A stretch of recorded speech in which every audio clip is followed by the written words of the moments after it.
Ladies and gentlemen, thanks for joining us again for the Teller County Podcast. I'm joined by Dispatch Director Roger Coker. Thanks for coming down to talk to us today. I know that dispatch is a vital part of the community here, keeping us safe and keeping the efforts of all the first responding agencies, the police, the fire, everybody, all together and coordinated and synchronized. So can you kind of give us an introduction to the dispatch center and what kind of things you do, what it's like to work there, that kind of thing? Thanks, Tommy. Pleasure to do that. We are currently recruiting for some opening in the dispatch centers. This is a great time to be talking about this, and I'm happy to provide some introductory information about us. Often dispatch is referred to as the first responders.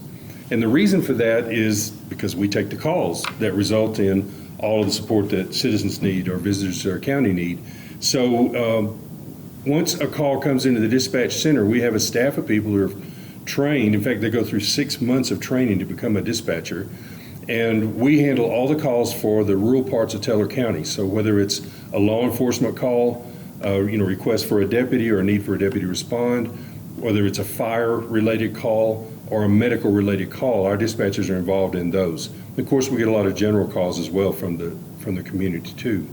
But we actually support the city of Cripple Creek as well currently. So we do our 24-hour day dispatch for the sheriff's department, and then Cripple Creek is a bit short-staffed in dispatch right now, so we help them by taking their night shift. So because of that, we're supporting not only the sheriff's department deputies that are in the field at any given time, the fire department personnel, the medical personnel, and the ambulance services. When we take over that night shift with Cripple Creek, we're also supporting the Department of Gaming, so we get involved with those guys. We also provide support and assistance to the Forest and Park Service rangers and law enforcement officers. One of the things that I think is really, a bit unique about dispatch, when you look at all the different law enforcement careers or career opportunities, is the variety of the work. And so all of those agencies I just mentioned, we're working with and supporting at a given time. If you're a dispatcher on duty, you could receive a call for any of those types of calls. It might be an accident on a highway, it may be a house on fire, or it may be someone experiencing a medical problem. And the nice thing about the training is that we have tremendous software systems. We have a computer-aided dispatch system that helps the dispatchers to understand how to identify what this caller is asking for, what kind of help they need. And then it gives us specific questions to ask and information to gather for the responders that are actually going to go out into the field. So the nice thing about the variety of work that I'm talking about, and we process about 40,000 different calls for service or support per year. In addition, we take another 35,000 calls just for general information coming into the Sheriff's Department, and we answer about 5,000 911 calls every year. That's been our average for several years. As you can imagine, the dispatch center can't close, right? We're a 24/7 operation like the rest of the sheriff's office. So we have to have highly qualified personnel at all times, and we're always looking for more applicants and people that are interested in working in dispatch. Now, let me go back to the first responder thing. One of the things that I understand is that when somebody calls dispatch and they hook up with a person there, that person is with them until help arrives. Absolutely. Physically help arrives. And so that dispatch person, part of that first responder thing is doing all of those things that need to happen to keep that person calm and to, if possible, have that person be productive in improving their situation until the physical first responders can get there. Absolutely, and that's a good way to describe it. I would add, for people who might be interested in or thinking about working in dispatch, one of the differences that I think is a very nice advantage for us in Teller County is just the size of our county, of our agency, and our dispatch department.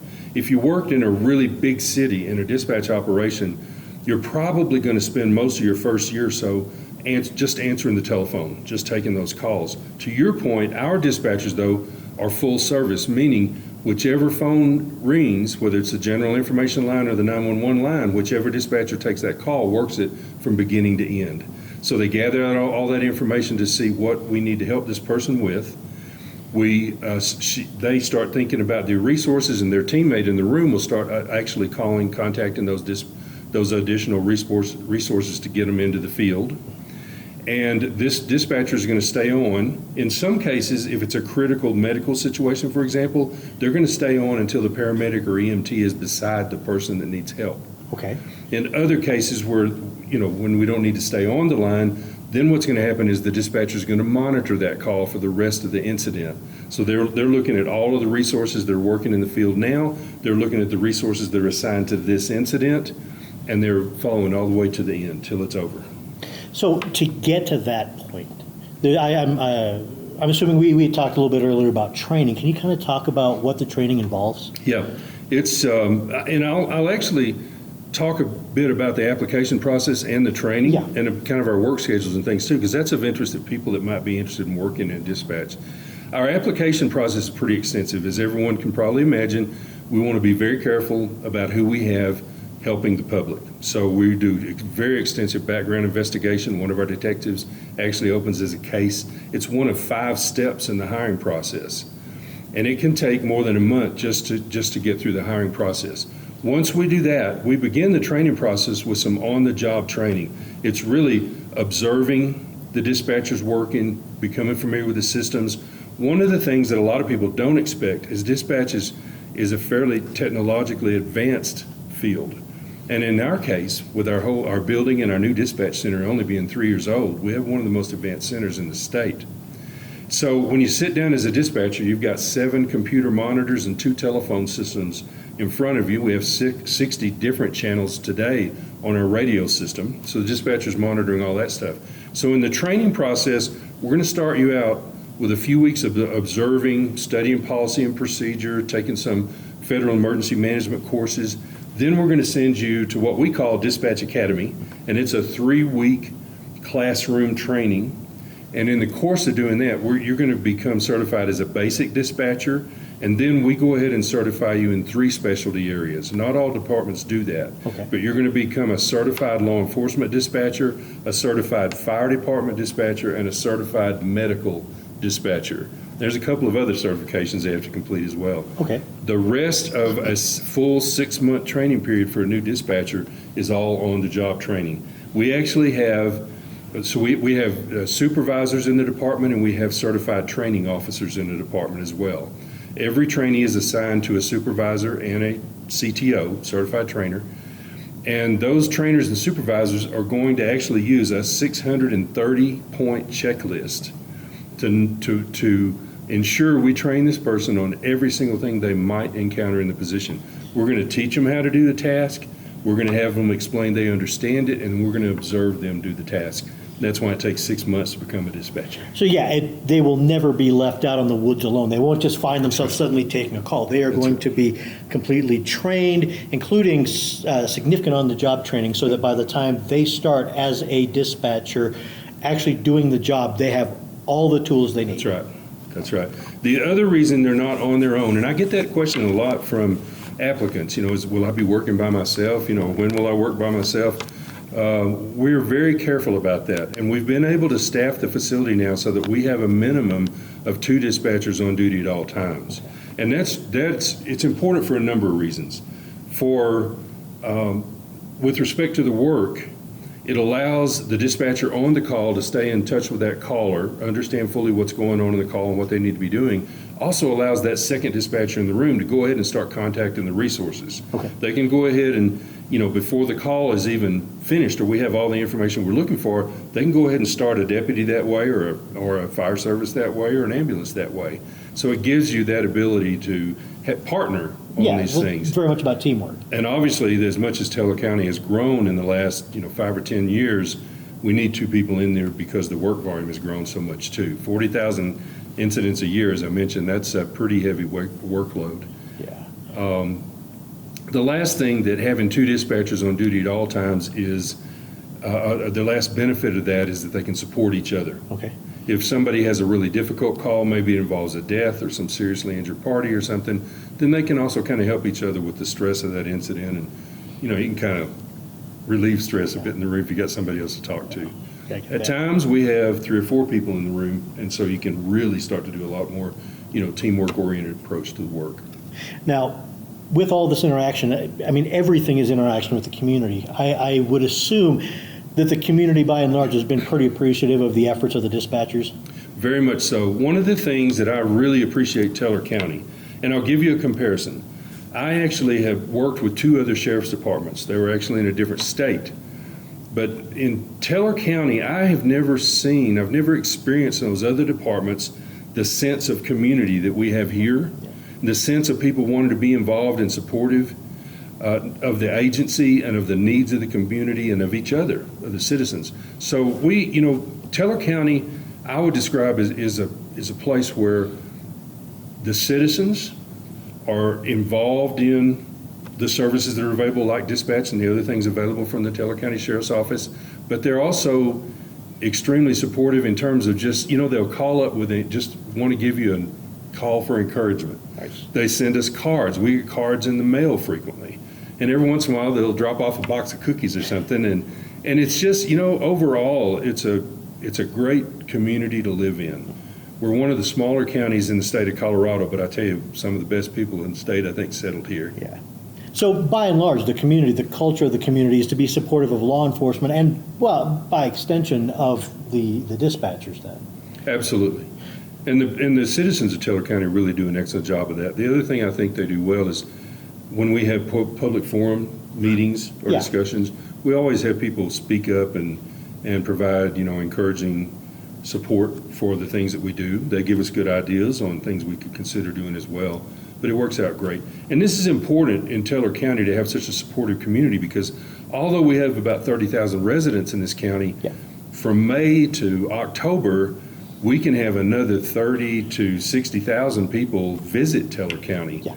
And so by the community supporting us and being able to have the agency and the services and the kind of things we do from dispatch available all the time, that means we're ready for that large increase in population and ready to support those visitors. Now, does in the summer months, do the volume of calls jump up, or does the volume of calls jump up significantly? Absolutely. And are a lot of those coming from people that are external to Teller County normally? They are. Our workload increases between 33 and 40% beginning in May, and it doesn't let up until October. And we have a very high percentage. As everyone knows, we live here in the mountains. Beautiful place to be, beautiful place to come. A lot of people see it that way, and so they come up here. Yeah. A lot of them are not prepared. They don't bring proper clothing. They don't bring enough water. They don't bring food. Some of them get on the trails and get lost. So we have an excellent search and rescue organization that's part of the Sheriff's Department as well. And between them and the regular deputy staff, we are able to support a lot of these visitors that get up, and they're just not really prepared to be up here. Yeah. A lot of people don't recognize the difference in altitude, and we have a lot of calls like that as well. Now, as vital and multi-agency as the dispatch center is, what kind of support do you get from the commissioners, the government at large? Actually, I tell you, Tommy, in the last few years, the support that we receive from the county government overall is amazing. And I've, as I mentioned, I've worked in 2 other sheriff's departments. I've never seen the kind of support that we have here. And I'll tell you, in the other 2 sheriff's departments I was in, longer than I've been here, I never even met a commissioner other than one time at an accident on the side of the road. Oh, yeah, okay. Here, our commissioners are involved. They come to our meetings. They come to not only public meetings, but they come to meetings that we have in the sheriff's department. But I'll tell you, the support they've given us is tremendous. And for recruits, for people that might be interested in working in dispatch, let me tell you some of the things they've done. First of all, our Sheriff Jason Meixel works extremely well with our current Board of County Commissioners. So we got Dan Williams, Bob Campbell, and Eric Stone. Those 4 people are really very much in lockstep in terms of what the community needs and what the agency needs to be able to support the community and the visitors that come up to Teller County. In the last few years, they've made tremendous inroads, and we had a county administrator come on board a couple of years ago, Ross Herzog. He provides outstanding direction and support for all of the staff functions within the county, and they hired an excellent HR director, Ivy Morris, who also is a part of all the improvements that they've been able to make for us. So one of the things they started doing a few years ago is they realized that our compensation was significantly lower than other agencies around us that we compete with. Sure. For talented people from the community that might want to work here. So the Board of County Commissioners, the county administrator, the HR director, they did an excellent job of looking at the salaries of other agencies and determining what we needed to be paid here. They significantly increased our pay, and we're now very competitive with the other agencies and with other private sector jobs. So it allows us to recruit people that we couldn't really recruit before. So we can now offer affordable, compensation for people that want to actually not just work here, but live in Teller County as well. The other thing that the county administration has done an excellent job of is in the area of benefits. Because I'll tell you, before I worked in law enforcement, I worked in corporate America, and I worked for several multi-billion-dollar corporations. Never have I had a benefit package that's as good as we have in Teller County today. We have 12 paid holidays. We have, of course, vacation benefits, and then there's a paid time off benefit for emergency and medical and family leave and that sort of thing. The 401A program, now this is the public version of a 401K. It's the best program I've ever seen. We put 4% of our income into that plan. The county matches that with 8%. I have never worked in an organization where they paid that much. I've seen matches, you put in 4, they'll give you 5 or 6%, but we get an 8% match on that. So the county's done a really good job of helping us with other kinds of benefits and other support that helps people and their families want to work here. And do you have people that work here that live in other counties, El Paso County, Park County? We do have some. We have, I would say, a high percentage now in dispatch, for example. Yeah. More than 90% of our dispatchers live in Teller County. Yeah. So we very much have local residents that are working dispatch. We do occasionally have someone. We have one person right now who lives in Colorado Springs and commutes up, but most of the time it's local residents taking these jobs, and that there's a tremendous advantage in that too. First of all, they're part of that great county culture that we talked about, the people culture, and they bring that with them, which helps support our culture inside our department. But secondly, they have familiarity of the county already too. So we don't have to teach them quite as much about where all the roads are and the trails and that kind of stuff. A lot of them bring that knowledge with them. So we keep coming back to culture. How about specifically within the sheriff's office? How are your relationships with each other? How are your relationships with the deputies, the commanders and sheriffs? Yep. The sheriff?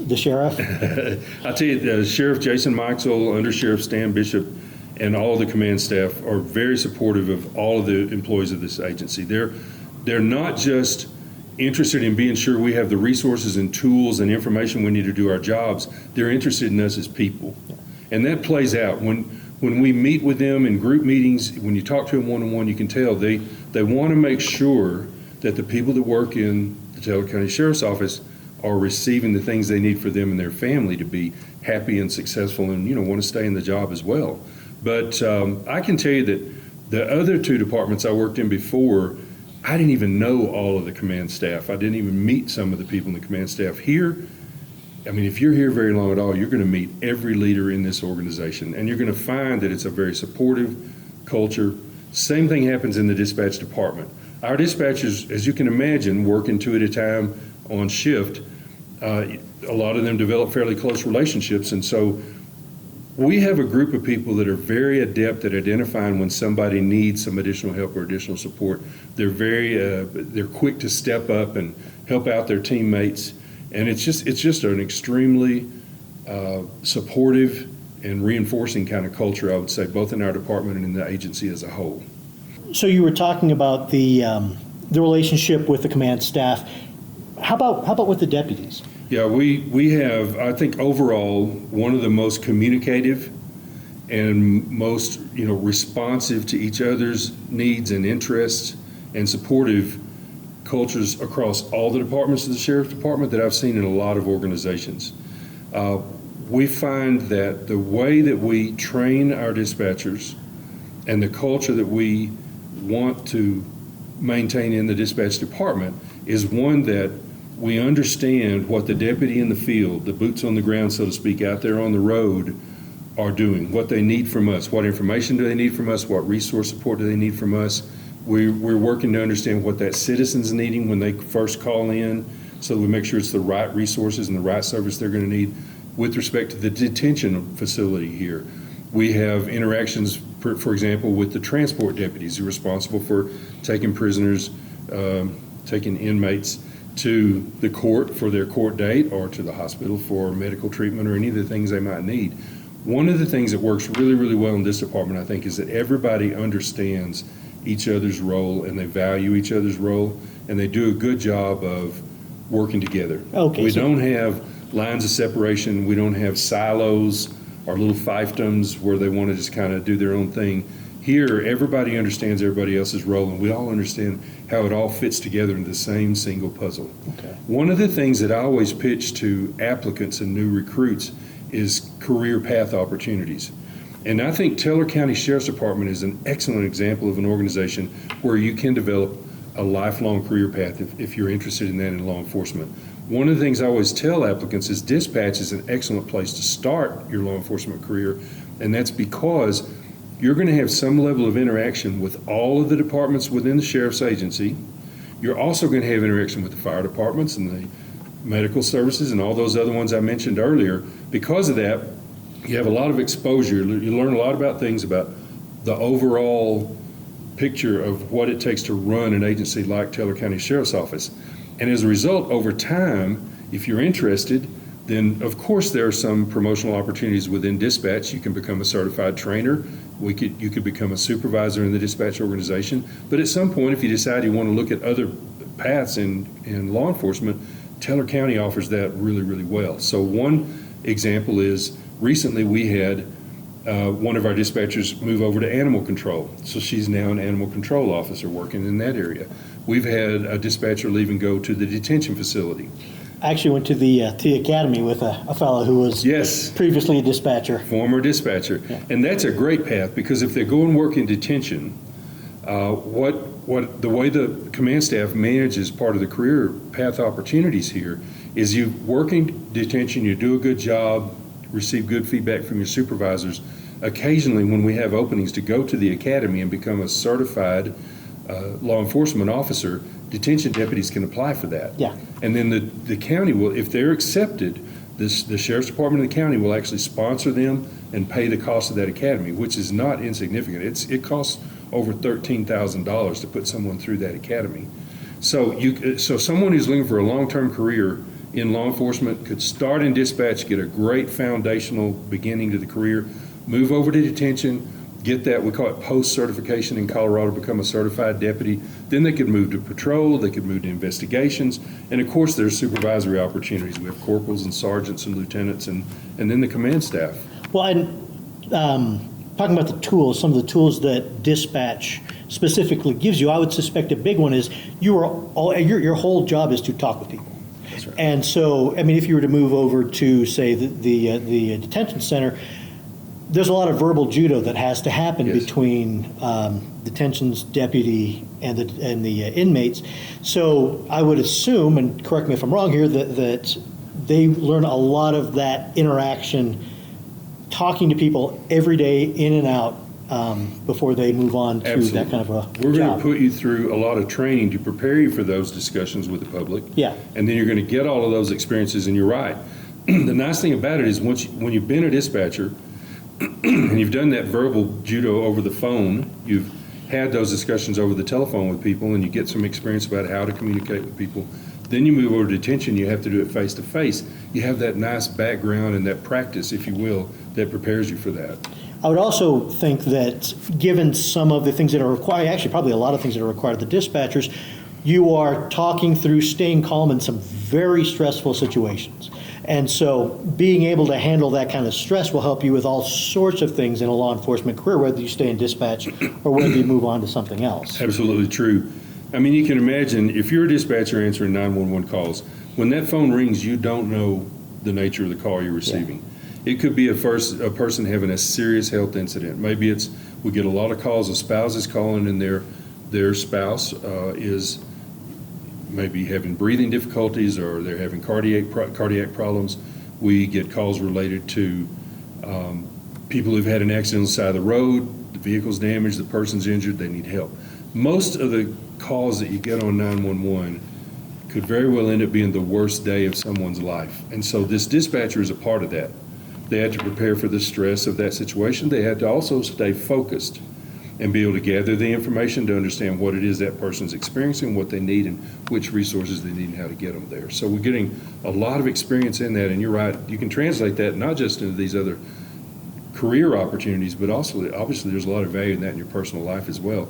And we've had dispatchers be out in a restaurant or some other public place, and maybe somebody ends up needing CPR or is having some kind of a medical incident, and they help with that. We have a lot of positive things, too. We had a dispatcher help somebody actually give birth in the last year. And so, again, these great computer software tools that we have, they're so amazing because they tell that dispatcher exactly what to ask and what to look for from that person at that moment. They have all the details in the software are amazing, right down to even a timer to time the contractions of the person. Oh, wow, okay. So you get to do a lot of positive things, too. Yeah.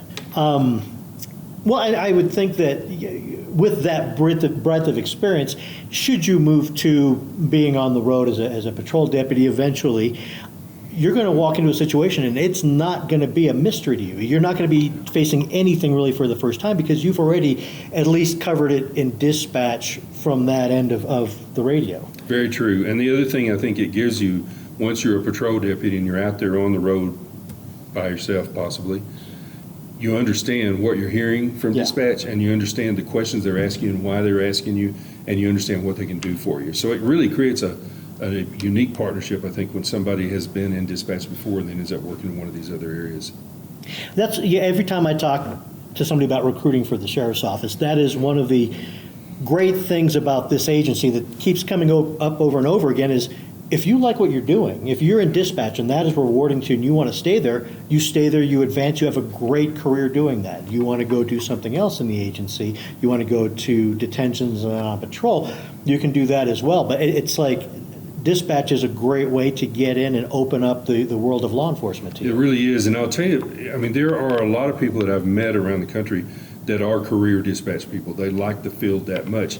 Dispatch, we would say, is really a calling and not just a job, because you've got to be, I get a lot of calls from people who apply for our dispatch openings and they say, I want to do something to help people. Well, we're going to give you the ability to help people to the max because, you're probably helping them at a really, really bad time in their life. So we're going to help you understand that. But it takes a certain kind of person that wants to do that day in and day out. It takes a person that can handle 2 or 3 really rough calls and then get a couple of good positive calls as well. So that, over time, it develops into a place where people who really like the work can stay for an extended period of time, and then other ones who just want a different challenge or want to do something different can move on and do that. So once you come on, I mean, obviously you do a lot in a day. What does your day look like? Hours, shifts, that kind of thing? One of the attractive things I think about working in the dispatch function is our dispatchers work 3.5 days a week. Okay. We work 12-hour shifts, so it's long shifts. But what the dispatchers really like about that is basically you got half a week off before your next shift. What happens right now is we have 2 teams. One team works day shift at 6 a.m., 6 p.m., and the other team 6 p.m. to 6 a.m. The first team begins on Sunday, and they work 3 12-hour shifts, and then they do a 4-hour shift on Wednesday to wrap up their week. The other team begins their week with a 4-hour shift on Wednesday and then works 3 12-hour shifts Thursday, Friday, and Saturday. It's something that we have tried different hours and different shifts, and we found that the team as a whole prefers these shifts and hours and everything better than any we've had in the past. And so a lot of people are attracted to the dispatch jobs just because of the shifts and days and hours we work. Now I would assume that given some of the high intensity work that dispatch does, having those 3.5 days off on average really helps you relax, kind of separate yourself from the job if you need to, and then come back fresh and get back at it again. It gives you a chance to de-stress. Yeah. It also gives you a chance to pursue other things in your family life or your personal life, and so it'll help you with balancing work and life, work and family life, that kind of thing. And we think the shifts and the days that we work do help with that. We get that kind of feedback from the current dispatchers. As I've described, I hope I've described it well enough, dispatch is a tremendous opportunity. It's a great place for people that want to serve the community and the public. We really welcome any and all people who are interested. If you just have some questions about dispatch, feel free to call me. I'd be happy to talk with you about it. Otherwise, we do have openings right now, and I'd look forward to having anybody that's interested to apply for a new dispatch job. Well, Roger, I thank you for what you do and all the dispatchers do. And just on a side note, I just want to say that what you have created in the dispatch center is phenomenal. And so I think anybody who decides to come up and work here and applies for it and gets accepted to work here will be very lucky to come and work with you in the dispatch center. So Well, thank thanks you. very much. I appreciate that feedback, but I do just want to emphasize it's what we've all created together. Because it really, from the Board of County Commissioners to the command staff to the individual dispatchers, we're making it a great place to be. All right. Well, everybody, thank you for joining us today. And should you want to find yourself into a dispatch position, go ahead and go to tellercountysheriff.com and you can navigate to the application from there. All right. This is Tommy Allen with Roger Coker, and I'm wishing you a great day.